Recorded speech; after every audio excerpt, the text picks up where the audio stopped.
That sounds to me like magical thinking or magical words, like saying abracadabra. No, I think it's magical if you believe the universe came from nothing. That is magical. Do you agree?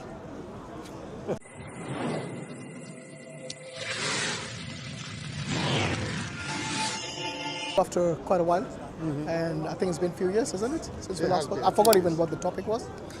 But yeah, is there something that you want to speak about in particular, or?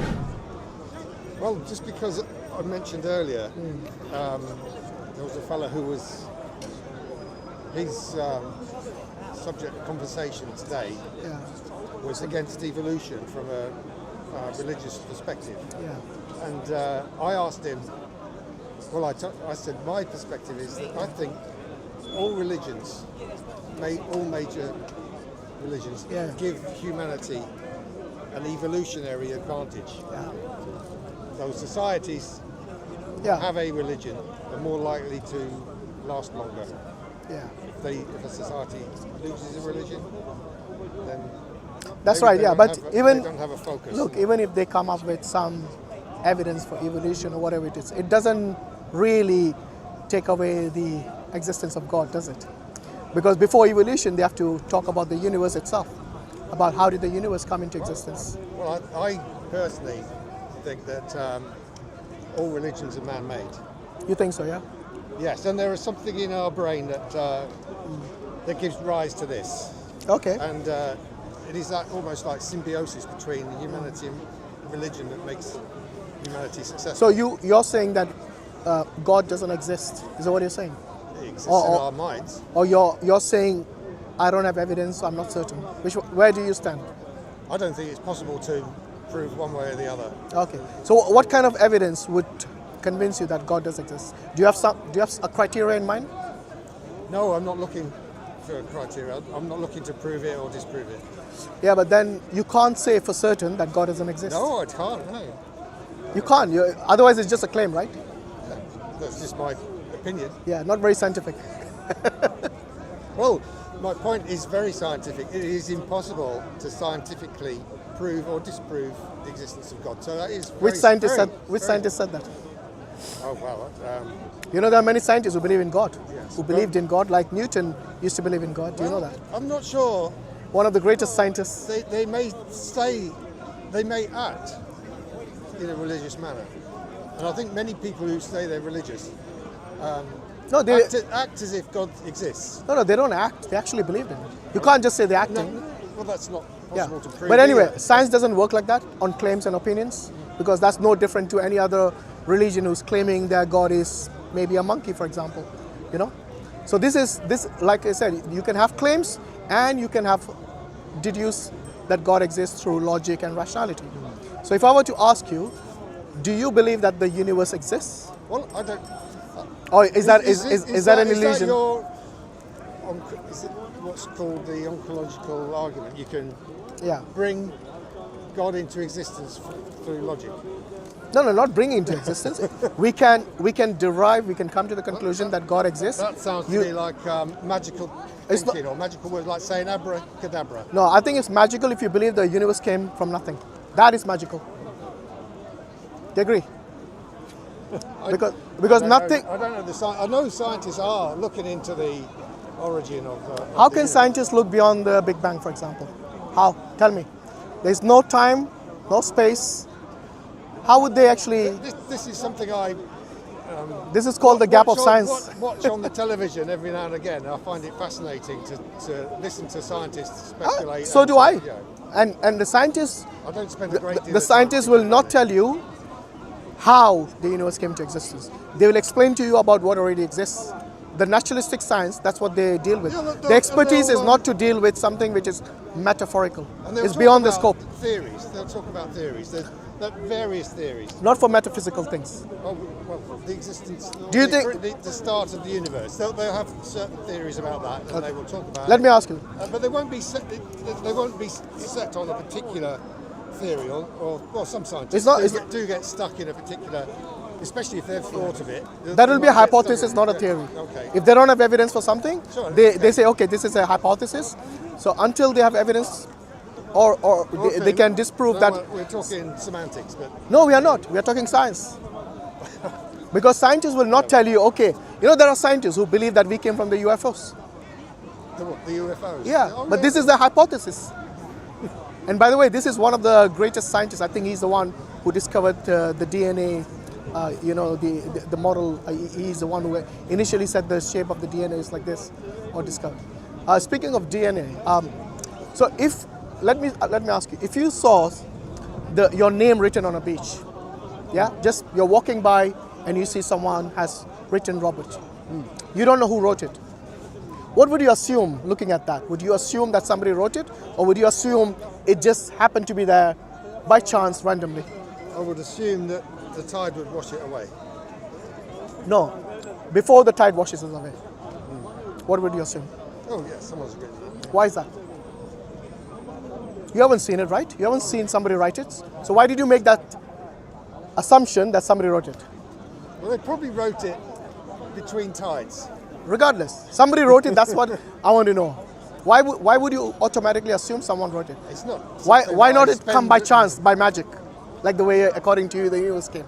Well, maybe an ancient Greek might think that a god came down and. I'm not talking about ancient Greeks. I'm talking about you, Robert. Why did you assume somebody wrote it? Because you see, Well, it matches with my experience of. yeah, life. because that is your epistemology. That's what you think. That when you see design, when you see words, okay, which have meaning, then you're assuming that there's some intelligence behind that. Someone who has intelligence wrote it. I don't mean intelligence by that meaning that they're extremely intelligent, high IQ and all that, but intelligent enough to write your name. See what I mean? That is the only deduction you'll make. Similarly, when I tell you that your DNA, Victor is how many words? VICTOR. It says 6 words. Sorry, 6 letters. 6-letter word. Do you know how many letters are there in your DNA? Well, excuse me for not engaging fully with this conversation because I'm not sure. You don't. I'm not. You don't know where it's particularly going? Interested in where it's going? I'll tell you where it's going. In our DNA, you know, you heard of the human genome, right? Mm-hmm. So we know exactly like what genes that we have and so on, and the purpose. Maybe they haven't found the purpose for all the genes, but they have found, I think, most of them. And they have discovered that each DNA has 3.4 billion letters. Not million, 3.4 billion letters. And we have how many cells? Trillions. Now, trillions of cells, which each cell having 3.4 billion letter word. Okay? If that name, Robert, with 6-letter word cannot come by chance, why would you assume your DNA, which is, by the way, a code, you know? Why would you assume that this code came by chance? Now, let me say something that amused me. Go on. So someone will say, how can an eagle's eye be so perfect? Sorry, how can I? An eagle's eye be so No, I'm not going to use that argument. Oh, yeah, but I am. Yeah, And okay. So, if an eagle had an imperfect eye, then he'd probably die Yeah. of hunger and not be able to. Yeah, if it's pass blind, on it'll, his genes. if it's blind, it'll Yeah. probably die, yeah. So that's why eagles' Well- eyes are perfect, because the imperfect eyes No, but we do have, disappear because they die. yeah, but you're, So what, they put the surviving eagles yeah. will pass on their genes and the DNA that gives them the ability to feed their young. I'm asking you where did the genes come from? I'm going way beyond that, actually. Okay? Because it's not just the eagles who have DNA. Every human has DNA. All the animals, all the insects, all of this, everything living has DNA. If you think, by the way, do you consider the DNA as a code? Because you know what you mentioned about passing on the That's traits. not something I consider greatly, to be honest. Yeah, so you know the traits that are passed on from parent to child? Yes? That is basically the code being passed on. You get certain traits from your mother, certain from your father, yeah. and so on, you know. So these chromosomes and these genes that we have in our cells, they are actually code. And that's the reason this human genome, they were able to actually, in a way, discover it and put it together, because for them it is something that is consistent in all human beings. So the hypothesis that with evolution that Yeah. So we pass on the genes because we. No, I'm not talking about passing on. I'm talking about the actual fundamental building block within the, the actual code within the DNA. Do you think that came by chance?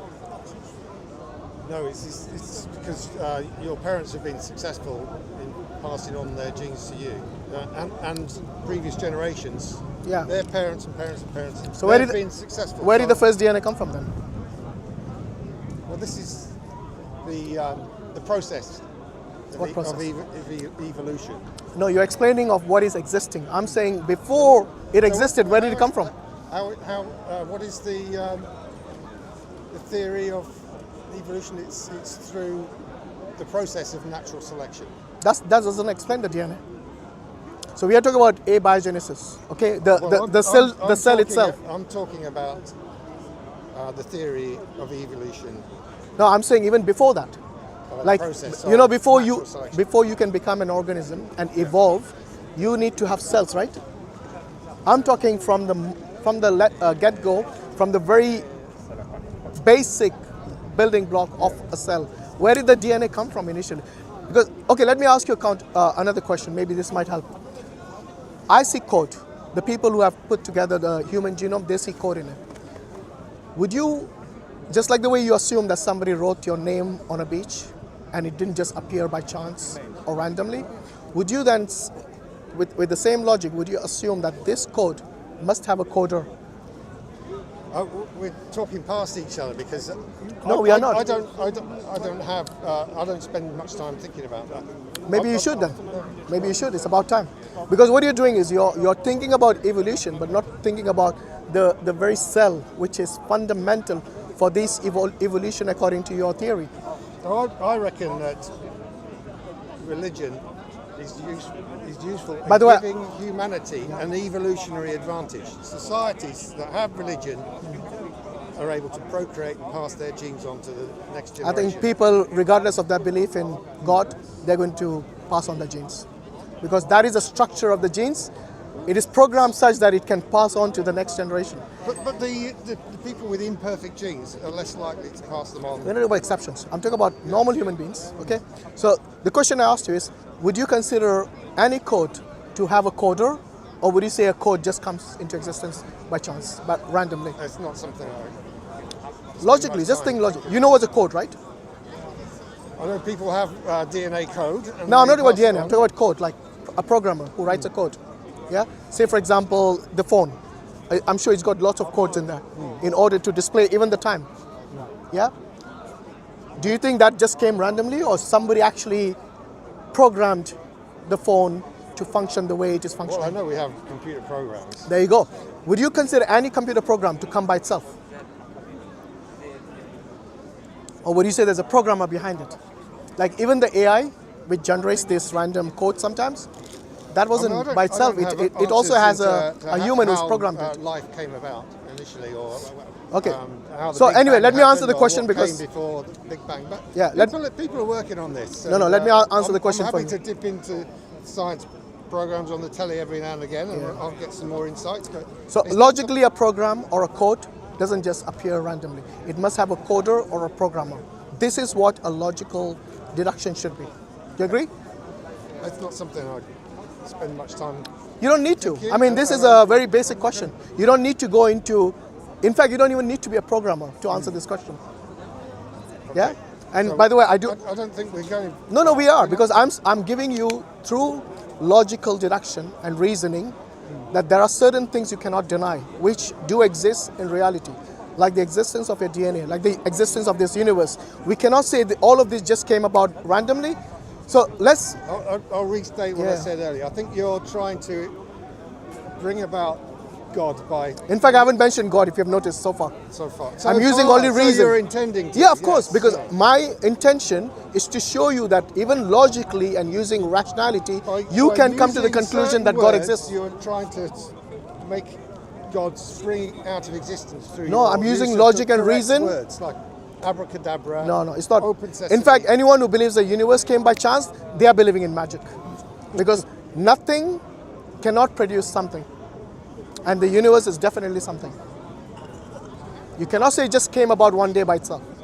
It has order, it has design, it has human beings who are intelligent, it has codes like the DNA within every living being. All of this, you can't just say as a disbeliever saying that, yes, this is by chance. And that's why I'm saying, let's use reason and rationality to rule out things which are impossible. For example, nothing bringing about something, because by definition, absolute nothingness doesn't even exist. So I think that a religion, doesn't matter which one, within a society makes them successful, more successful than a society without religion. I mean, that's an opinion. Yeah. Okay. And I think that humanity invented religions. Now, That is again an opinion. Indeed, it is. But you see, this is not how science works. Not based on opinions and just emotional arguments. I'm using logic and rationality to show you that this universe didn't just come by chance. It had a creator who is intelligent and who was able to bring into existence all of these processes and the systems within the universe, like gravity, like I don't the laws of believe in thermodynamics, for example. All of these are. in gods, but I know you don't, but your argument is based on emotion. I think that religion is an evolutionary benefit. It's something that comes with the success of humanity. No, look, I'm not saying there is no benefit. We're trying. Various people have tried to invent an alternative to religion through atheism, through humanism, and we've not been very successful up till now. So I'm prepared to accept that to be successful as a society, then we need religion. Because at the moment, atheists and humanists I have been agree. able to replicate Actually, I do agree with that part. Yeah, religion. because you see, when you have religion, then you have certain order.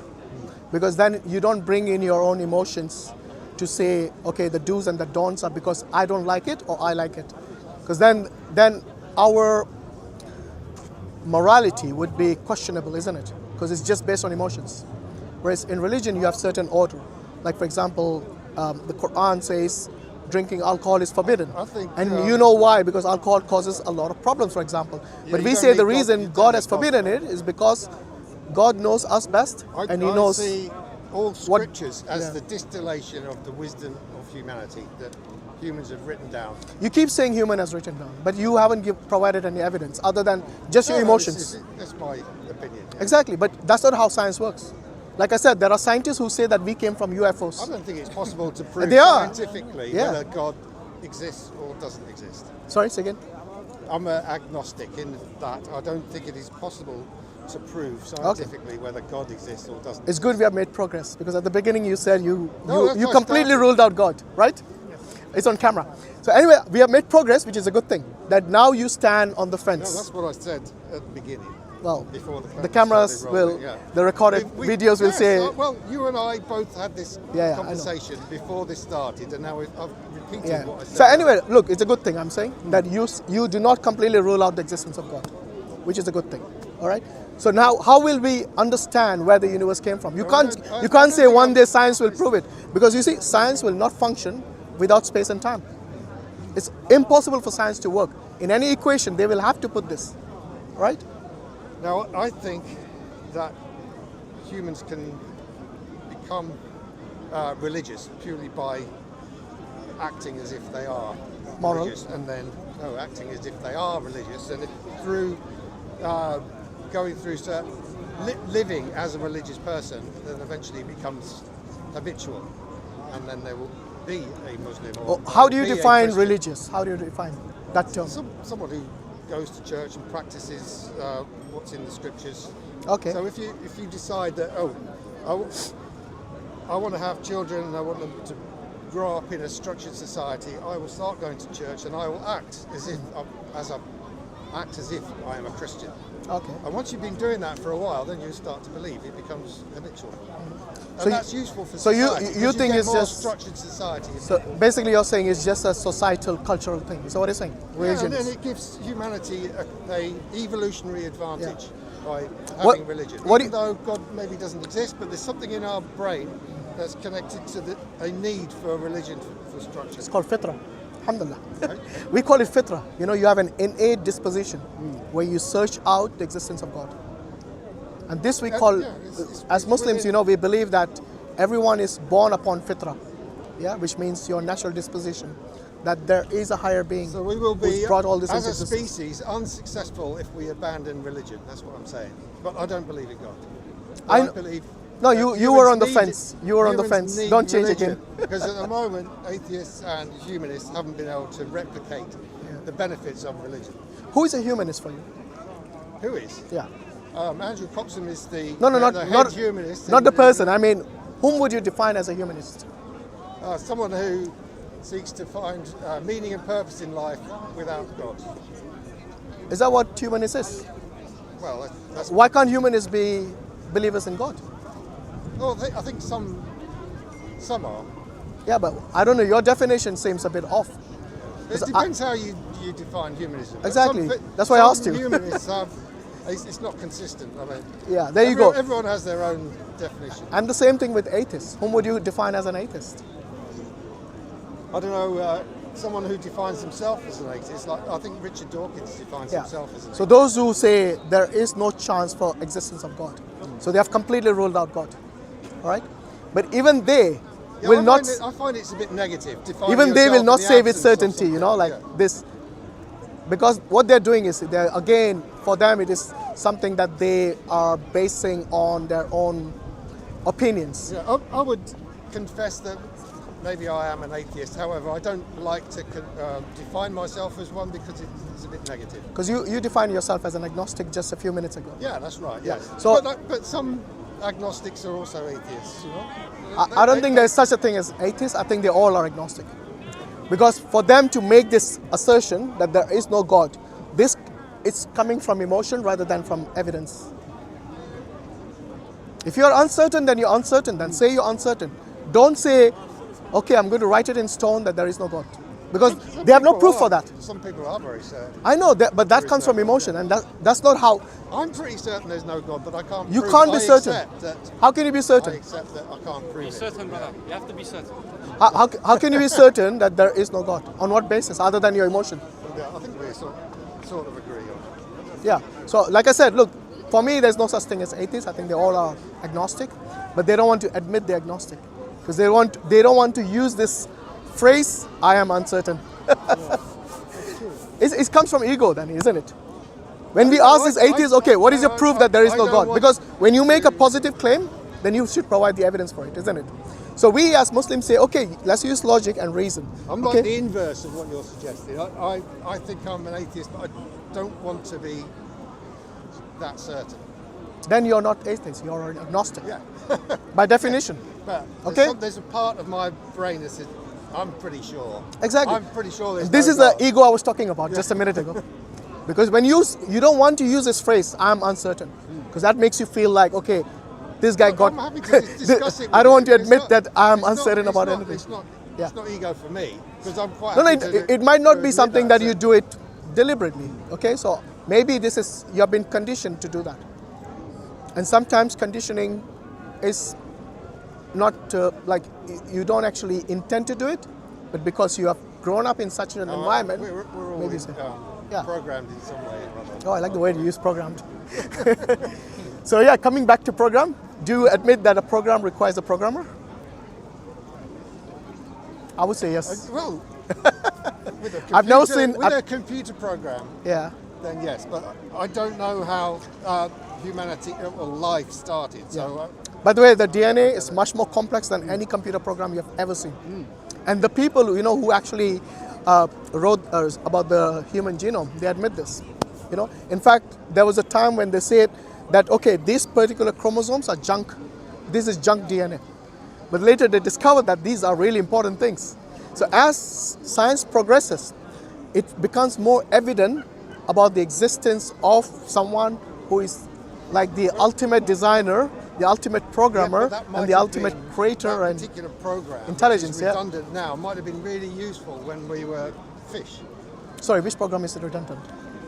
Well, whichever one that. I don't think you have studied this, so let's not talk about things you haven't You're- studied. I don't want to embarrass you in front of the camera. You brought this up. that No, there they thought the human DNA DNA was that junk. doesn't appear, yes, this junk DNA Yeah, that you brought. that is what they assumed. Yes, But so the, what later I'm they saying- found out the reason what I'm that saying- they are useful and not junk. This But- DNA is but not. some of this DNA. Yeah. I've heard scientists explain Yeah. that a particular portion of redundant DNA was useful when we were fish. No, that's not what they said. Like I said, you haven't studied this. Let's leave it there. Well, Let's I leave haven't it there, studied please. but Drop it I with all due have respect. I don't think you have heard this from a scientist.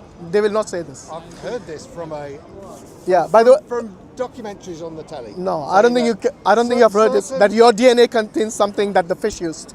What is that? This is ridiculous, honestly. Is it? Yes, it is. Okay, well, It is I've because heard your it- DNA and the fish DNA are not the same. But there is part of your DNA. And that's why, you know, in forensics, when they actually don't even know whom this particular flesh belongs to, they can say exactly whether it's a human or an animal based on forensics, because everyone has different structure in the DNA. But there Now, are bits of DNA which can be identified that are in other animals. yeah, there's lab, Yes, yeah. So but you're talking about redundant. Now you changed the goalpost. Have you noticed I'm that? not. I may be using language that's not scientifically appropriate, but I'm just. You're using trying English, to- and I'm- it was pretty clear what you were saying. Anyway, like I said, let's leave it there. I don't want to. What? Why? It sounds like What? if you want me to leave that there, that sounds like it's a vulnerability to what you're trying to. It's a vulnerability for you because you haven't studied this. Okay. Well, Okay? I haven't. I'm studied- actually I doing haven't you a favor studied by it. saying let's not indulge in things that you have no knowledge about. Okay. Okay? Well, So what I'm saying is that I'm a bit disappointed that About you what? won't- About this. okay, why would you want to indulge in something you haven't studied? Because Even the documentary because thing you I said, I think you noticed probably made up. that you were trying to avoid this subject. So I'm not avoiding. I see that you see it as a vulnerability to your thinking on. Did you not say I'm not sure?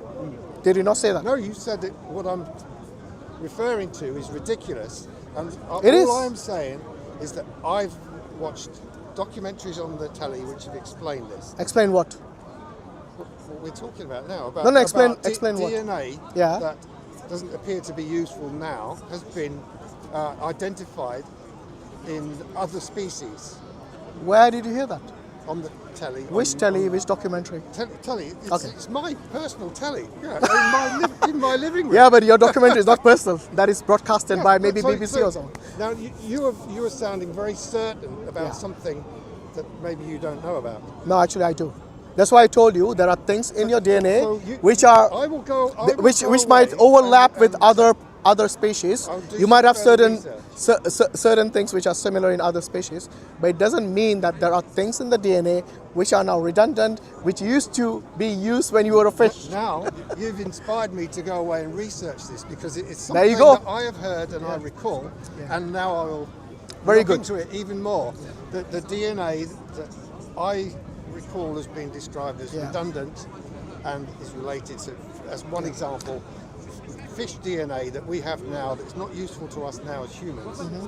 So there are other sections of DNA which You know, there are- other animals from other periods. You of know, time. there are certain fish, sometimes they look identical, but they might have a different color or a slightly different appearance in different regions where they are. Yeah. You know, because the DNA has certain switches which switch on and off. Yeah, and they will switch on and off depending on which kind of environment you are, something like that. So these are inbuilt within the DNA. It doesn't mean it's been redundant or something like that. So the DNA itself has It got, may be useful again in the future if we The go back to being fish. I don't know about you, I don't want to be a fish. His question I don't was, think it's where a- the first DNA come of? Yeah. Hashim question was, where is the first DNA come from? He didn't want to indulge in that. No, That is we're the having a main question. discussion. That is the and theme of the whole Yeah. topic. Yeah. is it? It's Yeah, not yeah. the theme of my topic. Yeah, I mean that's what the Hashim Oh, was beginning. yeah, he's right because I was trying to that tell. was his I beginning. was Yeah, I was but- trying to suggest that when the people- DNA has a code, and When the two code will not people come by have itself. a conversation, you Yeah. have to have an agreement on what we're discussing. It seems like you've got a very specific idea of where you want this conversation to go, and you know. Well, I do have a structured argument, I don't have something which is unstructured and just goes anywhere. The reason I mentioned the example of your name written on a beach and the DNA, the number of letters in the DNA, don't you see the connection there? It's not something that really interests me. Something written on. You don't have to agree with me. Okay, I give you that freedom. Yeah. Okay, at least when I say I give you, what I meant is like I give you the opportunity to disagree with me. There's nothing wrong in that. But the thing is, you can't just dismiss something and say I'm not interested in it when you're the one who brought up evolution as the first point. What you're doing is you're ignoring. Imagine you built this entire, I don't know, maybe let's say a mansion with Lego, and you ignore the Lego bricks. Say I don't care about the Lego bricks, but the entire mansion you built using Lego was because of the bricks.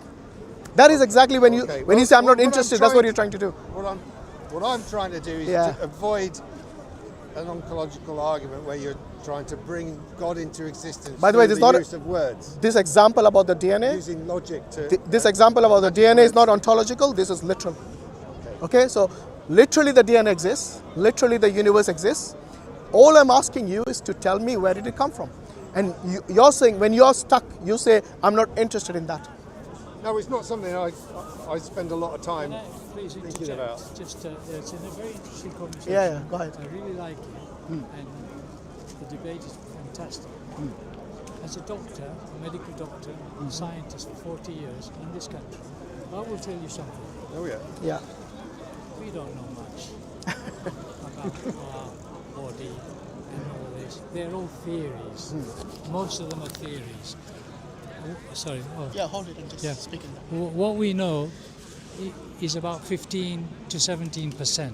The rest of it is their theories, and I'm underlying that word theories. Yeah. As a Muslim, and you'd expect this, Allah Ta'ala has the answers to everything. Everything. And if you read the English version of the Quran, because I'm assuming you can't read Arabic, yeah, you will find all the answers there. And this young man is projecting that to you and inviting you to do that. Alhamdulillah, barakallah fik, brother. So, yeah, I mean, the gentleman is a doctor, so when he says we don't know everything, he's being, I think, humble, because definitely we know only a fraction of what the universe is. In fact, even the oceans, we have only discovered a small fraction of the oceans. Most of it is, I don't think everyone's been everywhere. The humans haven't been everywhere in the oceans either, let alone the galaxies and the other planets and the solar systems and everything like that.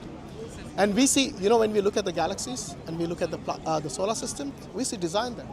And everything that has design would entail it has a designer. Because design just doesn't come. Your jacket, your bag, even your watch, your phone, all of it is design. If I tell you that, it just popped out of nowhere, then you would say that's crazy. That's unbelievable. That's ridiculous.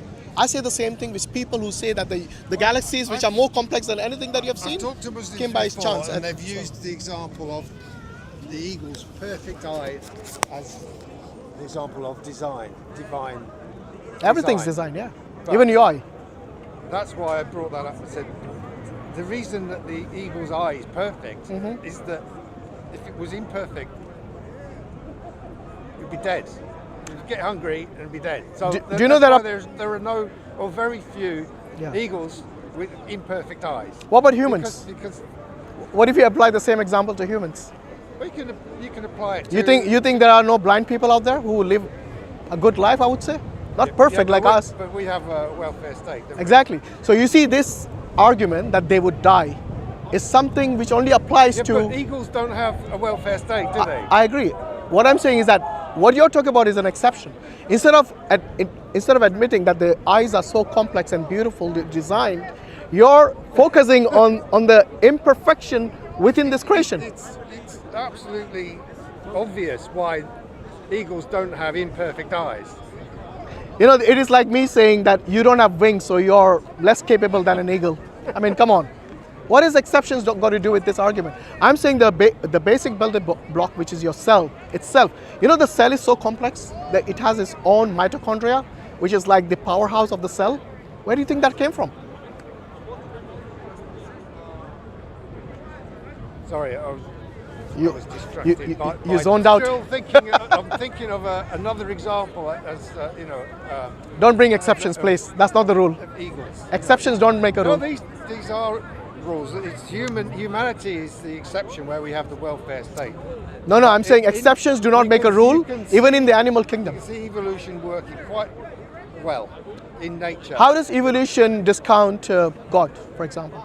How would you say that evolution proves the non-existence of God? It doesn't. In fact, the example of DNA I gave you proves that there is a creator. I was interested in having a chat with you to share that idea that religion gives humanity an evolutionary advantage. So that is what I think your atheist and agnostic friends will disagree with you. Yeah, well, I find that it's a very interesting topic because it. How does it give an evolutionary advantage? You think because of the rules and regulations? Is that what you are saying, implying? Well, the evidence is that religious societies are successful. They inspire people to work in a very systematic way, and they become successful for a very long time. But societies What about and religious civilizations that haven't been successful, like in South America, you see evidence of past civilizations. They've lost something No, but what about those when they societies? lost their religion and Yeah. they collapsed. Take China, for example, mostly communist. They are I But think they have another they're more advanced than the Western societies today in terms of the technology. So how would you respond to someone who says that to you? Well, they have a tradition of Taoism, Confucianism. Most of them are communists, I think. They do have certain people who do believe that, but most of them are communists. But if you look at the way that they use those philosophies, even though they're not theocratic, that they do have connections to religion in the way that they. Everyone has connections. You think the atheists don't have connections? They do. Like in this country, all the atheists and agnostic, they have certain moral values which they are most likely derived from religions. Yeah, because atheism by itself, they cannot say that the moral standard is something that they have as a standard. Because one atheist will disagree with another atheist, and there's nothing to say that yes, you're not following the standard because they don't have one. Yeah, but they practice, as I understand it, I've heard Confucianists, discuss that. It is like a religion. They adopt it and they practice it.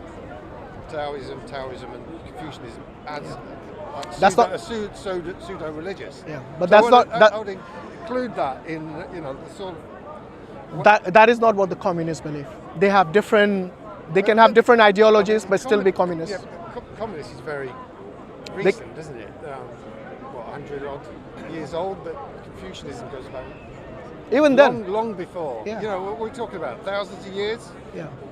But what about those people who have left this for hundreds of years and still are technologically advanced than the West today? Became very unsuccessful for a very long period of time when they abandoned a certain way of thinking. Very good. And they went back into a dark ages. So would you say in order to be successful, you have to be religious? Well, that's what I'm exploring. Well, then idea, you should declare the Shahada then. Become a Muslim. I can't just. Because by your logic, you should be that successful. I cannot just believe something. No, I'm not telling you to just believe decide something. that, I'm going to believe it. Now, Yeah. what I can see, some people how they achieve this is they decide that they will act as if they're religious. No, and then they act- research. Many people then- research and come to a conclusion. When they've acted religious for a period of time, they become religious. It's a conscious decision that some people do is that they will become religious.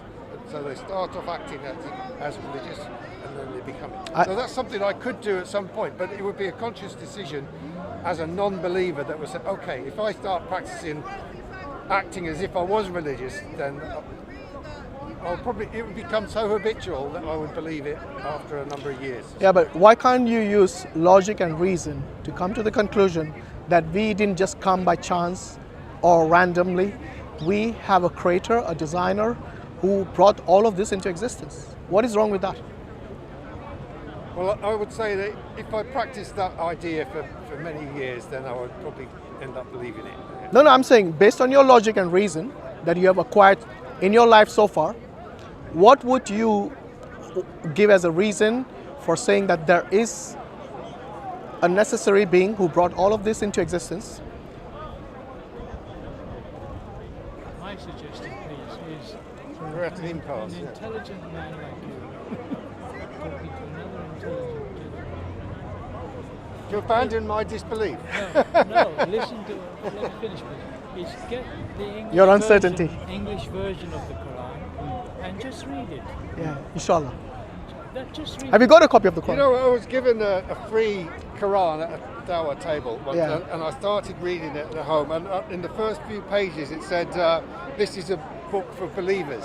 And I thought, I'll put it aside. You can't be that shallow. Seriously?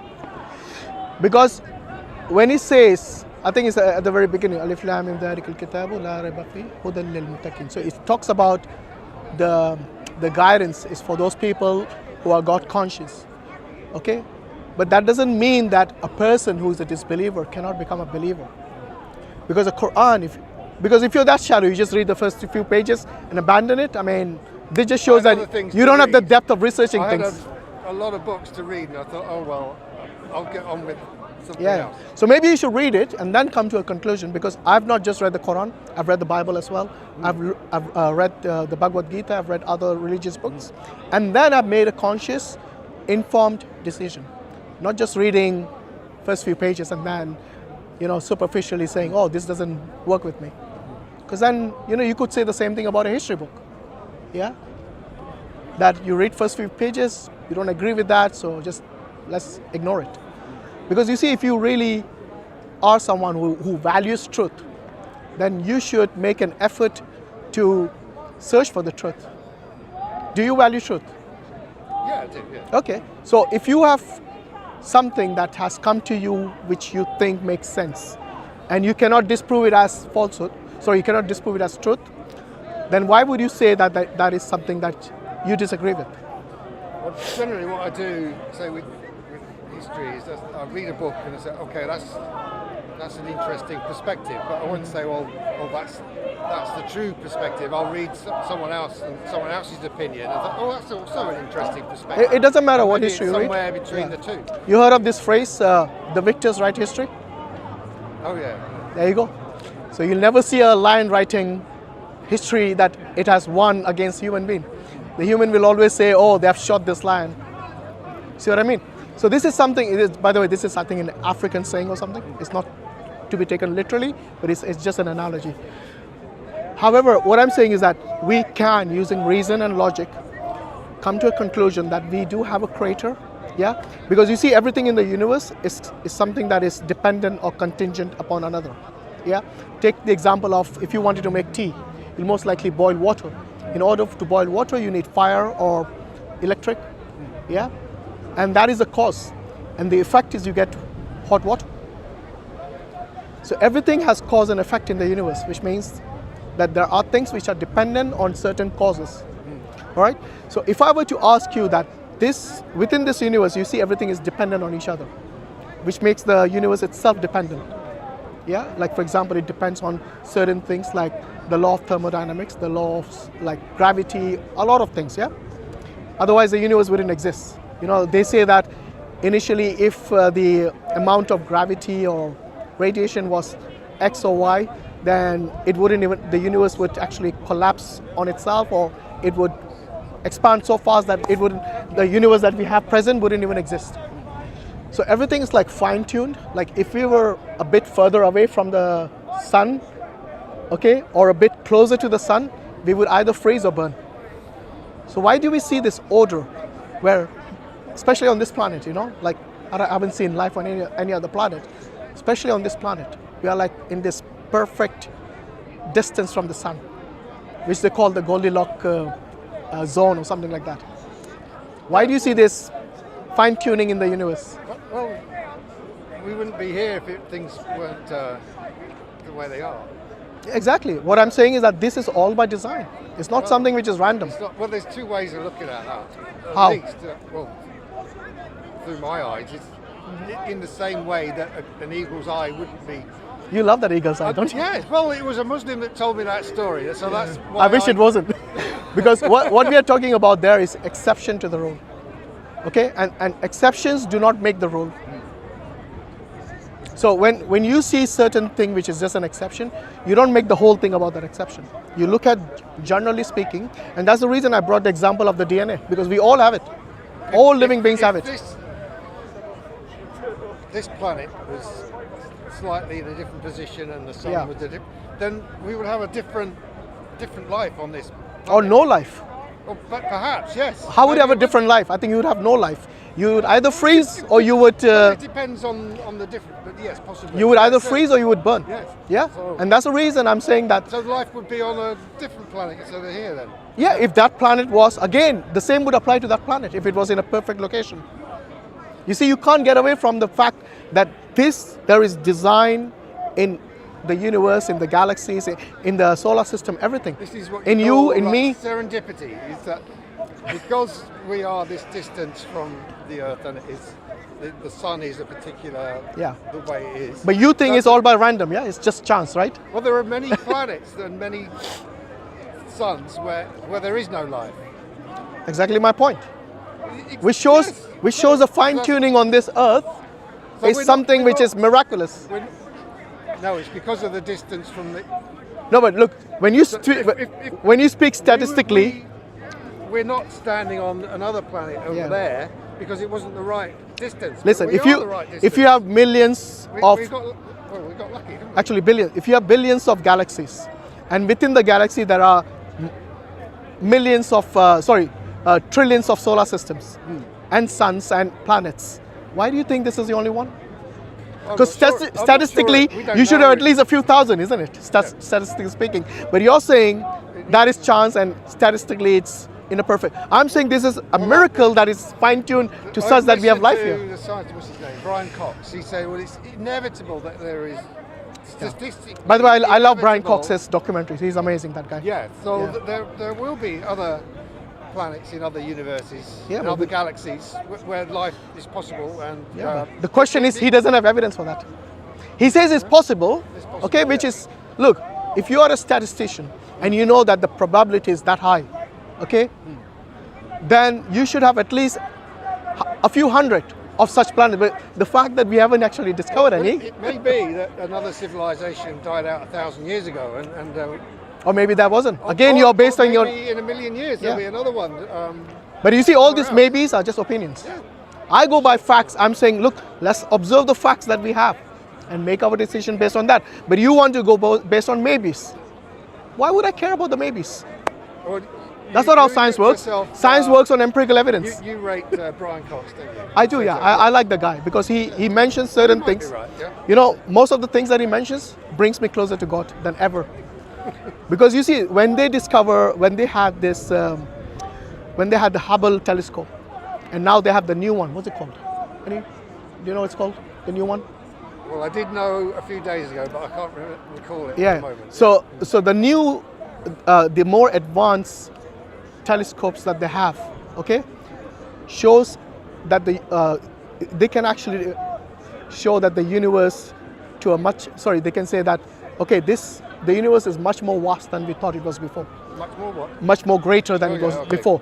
And James Webb. yeah, that's the one. Yeah, James Webb telescope, which is much more advanced than the Hubble telescope that we had previously. Yeah. So the more they discover, the more it actually empowers me in the belief of God. Yeah, because it just shows that how I beautiful, just need to check the time because how beautiful this. Yeah, sure, no problem. The entire creation is. Everything you look at the most. You're making me late. no, I no, need to go. no problem. If you have to go, you have to go. But all I'm saying is that if you look at the minutest DNA to the major galaxies and the universe itself, you see design in both of them, which really blows your mind. You know, the complexity and the perfection, how it's been structured, it's just amazing. And I'm saying all of this, just like you would say that your shoes which are designed, yeah, your bag which is designed, don't come by chance. I'll tell you one thing Yeah. before I go. I said this will not come by chance either. I was in hospital Yeah. having a heart valve repaired, and I was watching the nurse put in the she put The catheter, yeah. in there. Actually, as she took it out, The it blood closed- strained out. there was no blood. Okay. She pulled it out. There's obviously a big enough hole to get the catheter in, and as she pulled it out, it closed immediately. So there was no blood came out at all, just a spot. Okay. And I said to her, "Evolution is amazing." How would you say that is? It is. You. On that note, I was going to say to you, How is that evolution? That is the construction of your skin, which is amazing. You know, this is the problem. You always try to give credit to something which is evolution, but at the same time you ignore the cells, which actually, you know, the building block in your skin. It is the cells which are healing, So my point is, which I was talking about the there is DNA. more than one way to look at things. Anyway, Yeah. so Anyway, thanks for your time, Robert, and wish you all the best. Maybe next time we can talk about afterlife. All right. May Allah give him hidayah, give him guidance. Jazakallah khairan. Assalamu alaikum wa rahmatullahi wa barakatuh.